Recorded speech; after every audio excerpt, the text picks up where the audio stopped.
पहले तो कहा जाता था कि घर के शेर हैं, इन्हें कोई हरा नहीं पाएगा, बाहर भले ढेर हो जाएं। लेकिन अब अपनी ही पिच पर, अपनी ही सबसे बड़ी मजबूती पर टीम इंडिया फंस रही है। न सिर्फ फंस रही है बल्कि मुंह के भल गिर रही है और टेस्ट मैचेस भारत में इंडिया हार रही है। यह सब क्यों हो रहा है, कैसे हो रहा है, यह आपको दिख रहा होगा कि जब ट्रांजिशन के दौर से टीम इंडिया टेस्ट में गुजरी तो प्लेयर्स उस तरीके से तैयार नहीं किए गए।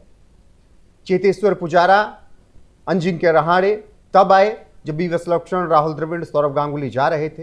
विराट कोहली तब आए। लेकिन जब विराट कोहली, रोहित शर्मा, अजिंक्य रहाणे, चेतेश्वर पुजारा, मोहम्मद शमी ये सब टीम से निकल रहे हैं, तब फिर कौन है आपके पास? जो है उन पर आप एक्सपेरिमेंट कर रहे हो।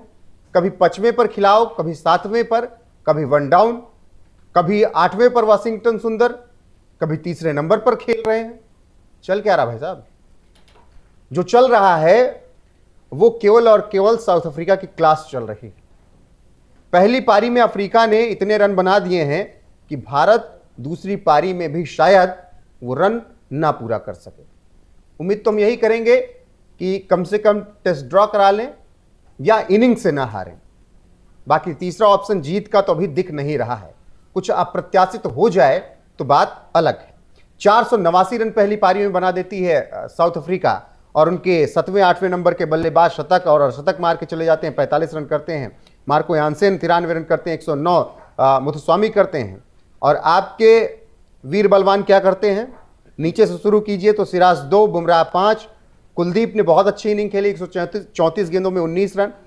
वाशिंगटन सुंदर 48 रन, ये खेल रहे हैं आपको 8वें नंबर पर और इससे पहले ये 1 डाउन आ रहे थे। फिर आइए नीतीश कुमार रेड्डी 10 रन, उससे ऊपर आई रविंद्र जडेजा 6, पंत 7, ध्रुव जुरेल 0 11 गेंदों पर, साई सुदर्शन 40 पर 12, राहुल 22 वनडे के कप्तान बने हैं और यशस्वी जायसवाल जिन्होंने अर्धशतक लगाया इकलौते प्लेयर रहे जिन्होंने एक ठीक ठाक इनिंग खेली। मेरे साथ हैं भुवन शर्मा।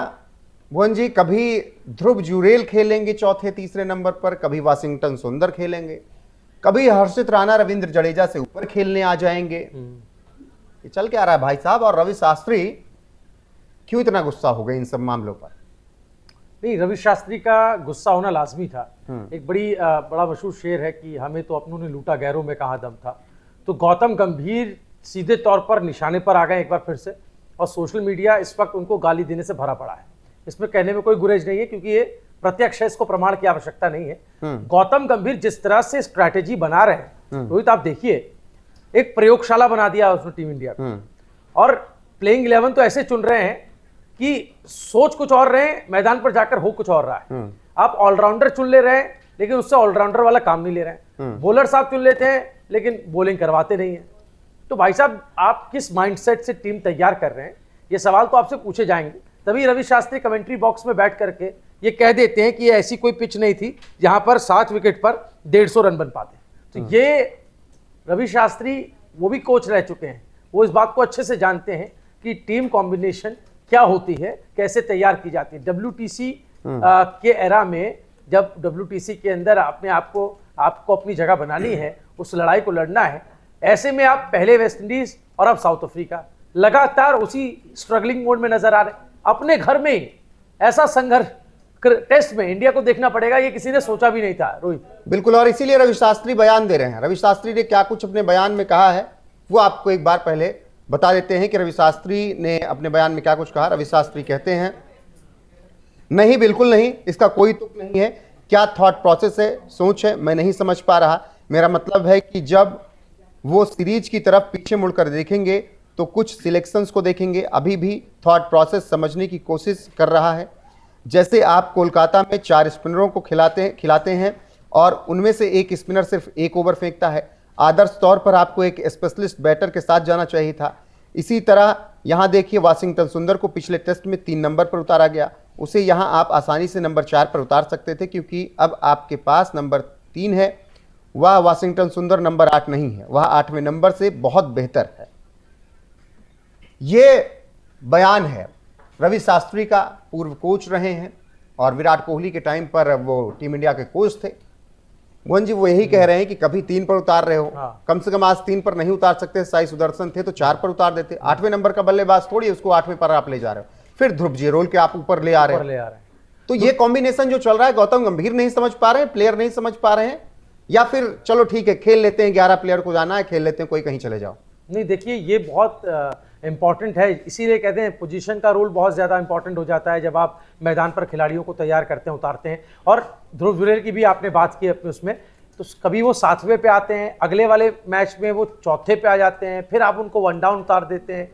तो ये समझ से परे है कि उनकी पोजीशनिंग आप सेट क्यों नहीं कर पा रहे, और ये फैसला ले कौन रहा है।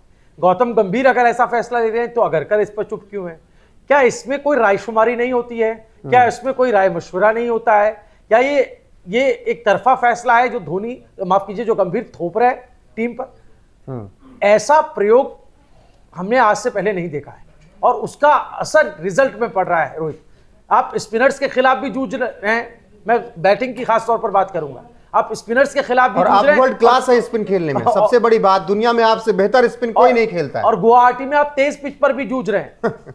तो ये तो बड़ी अजीब विडंबना हो गई। एक पे अगर जूझ रहे होते तो मान लेते कि चलिए ठीक है, वहां पर काम नहीं कर पाया आपका फॉर्मूला, लेकिन ये फॉर्मूला तो यहां पर भी फेल होगा गुवाहाटी में।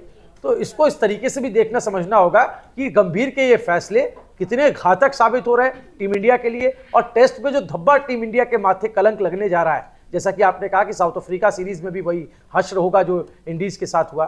तो मुझे लगता है कि बहुत एक ऐसा संक्रमण काल टेस्ट में टीम इंडिया के लिए आ गया है जिससे उभर पाना बड़ा मुश्किल हो जाएगा अगर जल्दी। बिल्कुल, लेकिन इन्हीं लोगों को तो जल्दी थी ना कि रोहित शर्मा ना हो टीम में, विराट कोहली संन्यास ले ले, इन्हीं लोगों को जल्दी थी ना। बिल्कुल, आपने ट्रांजिशन किया नहीं, और आपने संन्यास के लिए ऐसा दबाव बना दिया, ऐसे माहौल क्रिएट कर दिया कि उन दोनों प्लेयर्स को छोड़ के जाना पड़ा। जाहिर है। अरे उनके रहने पे कम से कम आपके जो नए प्लेयर्स आते उनको कुछ सीखने को मिलता, समझने को मिलता। लेकिन उससे पहले आपने पूरी की पूरी टीम चेंज कर दी। आपने जिम्मेदारी किन पर दे दी? आपने साई सुदर्शन पर जिम्मेदारी दे दी, ध्रुव जुरेल पर दे दी। कितने मैचेस इन्होंने अपने बड़े प्लेयर्स के साथ खेले, जिनकी जगह फिल करनी है उनके साथ इन्होंने कितना खेला है? विराट कोहली को जब फिल करनी थी राहुल द्रविड़ की जगह या चेतेश्वर पुजारा को, लक्ष्मण और राहुल द्रविड़ की जगह, तो उन्होंने एक लंबा वक्त बिताया उनके साथ, 10, 12, 15 टेस्ट मैच खेले, तब उनके माइंड को समझा कि किस तरीके से गेम खेला जाता है, किस तरीके से ना कंट्रीज में हमें स्ट्रगल करना पड़ेगा। आपने मतलब किसी को भी टेस्ट खिला देना है, किसी को भी वनडे खिला देना है, किसी को भी T20 खिला देना है, और आप इतने प्लेयर होने के बावजूद भी टीम नहीं बांट पा रहे हो, तब सवाल तो उठेंगे ना। और रवि शास्त्री जो कह रहे हैं फिर गलत नहीं कह रहे हैं। मैं लगातार सोशल मीडिया देख रहा हूं और यहां पर भी गौतम गंभीर को ट्रोल किया जा रहा है, और ये कह रहे हैं कि टीम इंडिया में अब जो है गौतम गंभीर प्लेयर का सिलेक्शन जो है वो म्यूजिकल चेयर करवा के कर रहे हैं। तो वो पहले म्यूजिकल चेयर वाला गेम करवाते हैं, जो जहां बैठ गया उसको वो पोजीशन मिल जाती है। तो इस तरीके से आपका मजाक उड़ाया जा रहा है, इस तरीके से आपके फैसलों पर सवाल उठाए जा रहे हैं। तो ये जो जग हसाई है वो अपने फैसलों से गंभीर ने खुद ही अपने हिस्से ली है। तो देखना होगा रोहित की ये मनमानी का दौर, ये प्रयोगशाला बनाने का दौर यहीं तक रहता है, या हमें आगे भी अगर देखने को मिलेगा, और मिलेगा तो उसके परिणाम तो हम अभी से देखना शुरू कर चुके हैं। बिल्कुल, फिलहाल जो कुछ भी होगा आप तक जरूर अपडेट पहुंचाएंगे। अभी के लिए बस इतना ही, बने रहिए हमारे साथ लगातार। नमस्कार।